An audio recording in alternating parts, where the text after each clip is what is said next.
Pues vamos por prevención, ¿no? La verdad es que tenemos más prevalencia, o al menos la impresión es que hay más prevalencia, y como has comentado, sí que existe más prevalencia en zonas donde antes no había. Tenemos muchos signos clínicos, con lo cual el diagnóstico es complejo, difícil. El coste económico es alto, llegar a hacer un buen diagnóstico, hablas de pruebas, pero todo esto cuando trabajamos en la clínica el propietario lo debe pagar y no siempre es fácil. Vamos al tratamiento y sí que hay un tratamiento que es eficaz, pero es un tratamiento que es eficaz, pero necesitas tiempo, más dinero, largo, y muchas veces terminan infectados, bien, sanos, pero no los has curado, ¿no? Con lo cual, al final, sumando todo, ¿no?, a aquel dicho clásico de prevenir es mejor que curar, pues sí que parece que la leishmaniosis es real, ¿no? ¿Y qué te parece? ¿Tú crees que hay opciones de prevención claras? Ahora, recientemente, en Europa tenemos 2 vacunas, ¿no? En España tenemos 2 vacunas. ¿Crees que hay que vacunar a los perros? ¿Crees que es la solución? ¿Dónde estamos, no? ¿Qué nos puedes decir de esto? Es curioso porque este es otro de los temas que más controvertidos en el ámbito de la leishmaniosis, ¿no? Y ha sido sorprendente que después de muchos años esperando que saliera una vacuna, cuando ha salido ha planteado muchas dudas y muchas opiniones contrarias, ¿no? Encontradas, ¿no? Unos a favor, otros en contra, etcétera. Y hay todavía encuentros veterinarios que te preguntan, ¿pero cómo es posible que la EMA, la European Medicine Agency, haya autorizado esta vacuna, que tiene solo pues, una limitada eficacia de protección, una vacuna que al final también puede tener efectos adversos, que sabemos que la vacuna no previene la infección, es decir, que esto no son vacunas ni las 2 que hay en Europa ni la que hay en Brasil que generen, digamos, animales estériles, sino que aceptan la infección. Es decir, que ha habido mucha respuesta y muchos veterinarios legítimamente te dicen yo no veo claro lo de la vacuna, ¿no? Lo primero, yo creo que es importante entender por qué se han autorizado estas vacunas. Es decir, que yo creo que sí tiene sentido que la EMA las haya autorizado.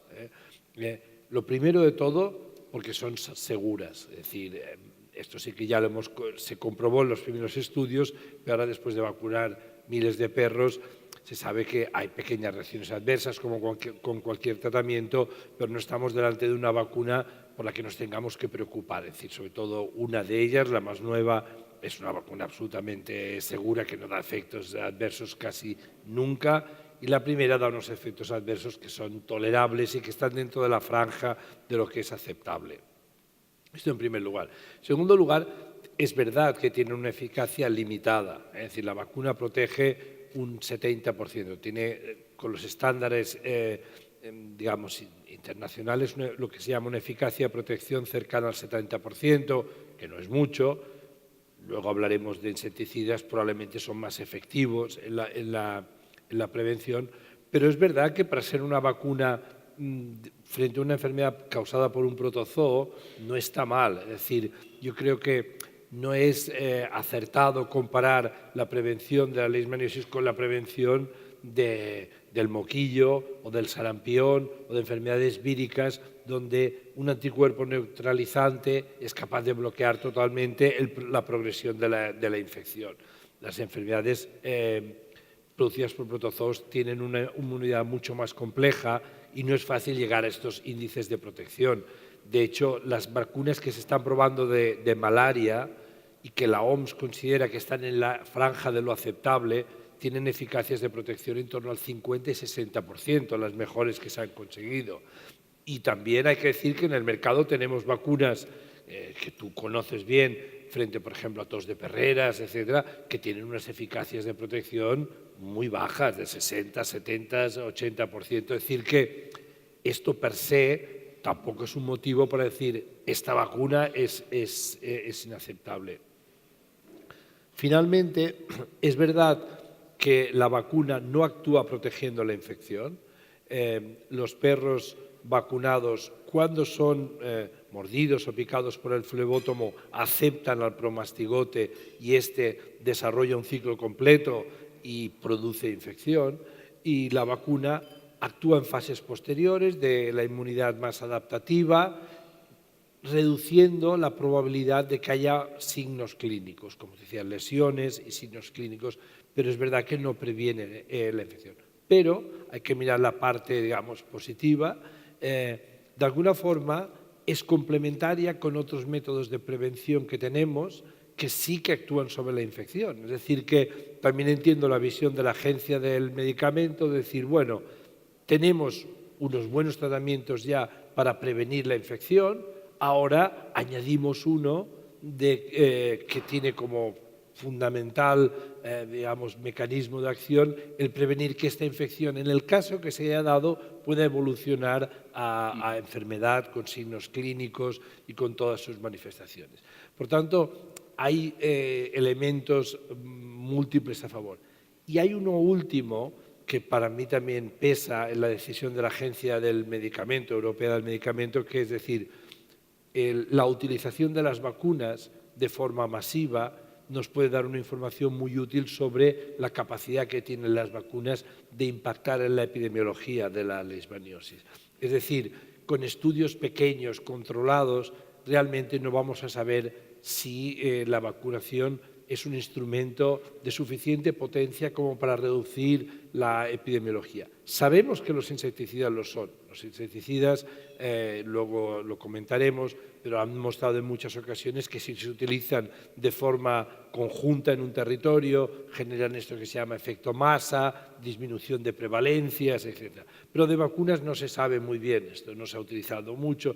Entonces yo creo que también la agencia acepta la vacuna y aquí habría que ver si los laboratorios están a la altura de las circunstancias, acepta la vacuna con la, digamos, esperanza de decir esto nos permitirá estudios de lo que se llaman fase 4, que nos van a dar información sobre cómo funcionan estas vacunas, qué impacto tienen en el individuo y en la comunidad. Por tanto, yo creo que todo esto hace comprensible el que las vacunas, para mí, son una herramienta más, son un paso adelante y son un paso positivo. ¿Qué factores todavía generan una cierta duda? Yo destacaría dos. Uno es verdad que tiene un cierto impacto en el diagnóstico, lo hemos hablado antes, es decir, sobre todo una de las vacunas hace que los perros sean seropositivos y esto hay que tenerlo en cuenta. La segunda vacuna no y por tanto no impacta en el diagnóstico, la primera sí y esto tiene que hacer que a veces seamos más exquisitos seleccionando la técnica serológica, comprobando realmente que hay enfermedad y que hay un título de anticuerpos que no es vacunal. Es verdad que complica un poco. Y para mí el otro problema que generan las vacunas es que equivocadamente se han contrapuesto a los insecticidas repelentes. Es decir, se ha optado o a veces se ha pensado que ¿qué hacemos? ¿Pongo el collar o vacuno? ¿No? Yo creo que esto sí que es claramente un error. Es decir, yo creo que todos los perros tienen que estar tratados con insecticidas repelentes y algunos de ellos son buenos candidatos a ser vacunados. Es decir, el objetivo debería ser todos los perros que viven en zonas endémicas tienen que estar tratados siempre con un insecticida repelente y habla usted con su veterinario si además para aquellos casos en que la protección frente a la infección no sea suficiente, conviene que su perro esté protegido con una vacuna para evitar el desarrollo de la enfermedad.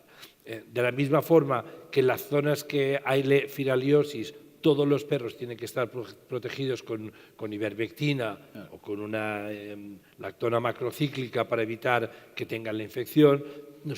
Nuestro objetivo fundamental es este y la vacuna este objetivo no lo tiene que cambiar. Es decir, no es una alternativa al insecticida. ¿En qué perros se puede sugerir la vacunación? Yo creo que perros que viven en zona endémica, probablemente perros relativamente jóvenes, el perro que ya lleva 10 años en zona endémica es casi seguro que está infectado, y en perros en especial de razas predispuestas, en zonas hiperendémicas, en los que la probabilidad de que desarrollen enfermedad clínica a juicio de su veterinario es muy elevada. Yo en estos pienso que es totalmente indicado administrar la vacuna. Creo que no está justificado el uso de la vacuna en perros que sencillamente visitan la zona endémica. Es decir, un perro que vive en Inglaterra, en Suecia, en Alemania, en Suiza y viene de vacaciones a España no tiene que vacunarse. Tiene que protegerse adecuadamente con insecticidas durante aquel periodo de tiempo. Y esto es lo que básicamente tenemos que hacer. Y por último, yo diría que hay que ver también una parte positiva de la vacuna, y es que yo pienso que las vacunas en el futuro se van a transformar en la inmunoterapia que tú comentabas. Es decir, hasta ahora la vacuna se ha concebido solamente como un preventivo en el animal sano, y de hecho las dos vacunas, de acuerdo con las indicaciones de uso, solo se pueden aplicar a animales seronegativos y, por tanto, no se contempla la posibilidad terapéutica ni siquiera en el seropositivo, que no es un animal enfermo, pero yo creo que esto en el futuro va a cambiar, porque entendiendo que la vacuna no previene la infección, lo más lógico es que si ayuda a la progresión de esta infección, la utilicemos en los que ya están infectados. Es decir, si con una prueba serológica o una PCR es detectado que un paciente está infectado, qué mejor que prevenirle la infección con vacuna. Si es seropositivo, si tiene unos signos clínicos leves, yo creo que está totalmente indicado la vacunación. Probablemente, como tú comentabas antes, en el perro en fase aguda de la enfermedad, que casi siempre tiene inmunosupresión, probablemente sería derrochar la vacuna, aplicarla en aquel momento. Pero mientras no esté inmunosuprimido, si está infectado, yo creo que es un excelente candidato al uso de la vacuna terapéutica o una ayuda inmunitaria al control de la enfermedad y a la prevención de los signos clínicos. Y de hecho ya hay varios estudios que lo están explorando en Brasil y me consta que aquí en Europa esto va a pasar. Y yo creo que la vacuna se irá desplazando cada vez más al tratamiento o a la ayuda al tratamiento de perros, a lo mejor después de la fase del glucantime y alopurinol, continuar con una fase vacunal para reforzar las defensas y conseguir que el sistema inmunitario controle la infección mejor. Es decir, que yo pienso que la vacuna es un paso adelante claro, es un paso adelante que todavía no se ha colocado en su sitio exacto en el mercado y que claramente es complementario al de los insecticidas, que para mí es la base de la prevención. Es decir, esto es un complemento a un tratamiento que es donde deberíamos insistir los veterinarios, conseguir que todos nuestros pacientes estuviesen bien protegidos. Está claro que la prevención es fundamental y es una parte más, ¿no? Aquí, de hecho, hablamos de dos tipos de prevención. La prevención del desarrollo de la enfermedad, que es donde nos pueden ayudar las vacunas y donde es interesante, y por otro lado la prevención de la infección, que es posiblemente el punto angular de la defensa, ¿no? Sí, ¿no? Y esto, yo creo que el margen que tenemos de mejora en esto es enorme. Es decir, ahora hemos estado muchos años diciendo cuando haya una vacuna, bueno, ahora hay evidencias de que los insecticidas funcionan muy bien, que la vacuna está disponible y que cuando se utilizan estos instrumentos bien, empieza a bajar la prevalencia de infección.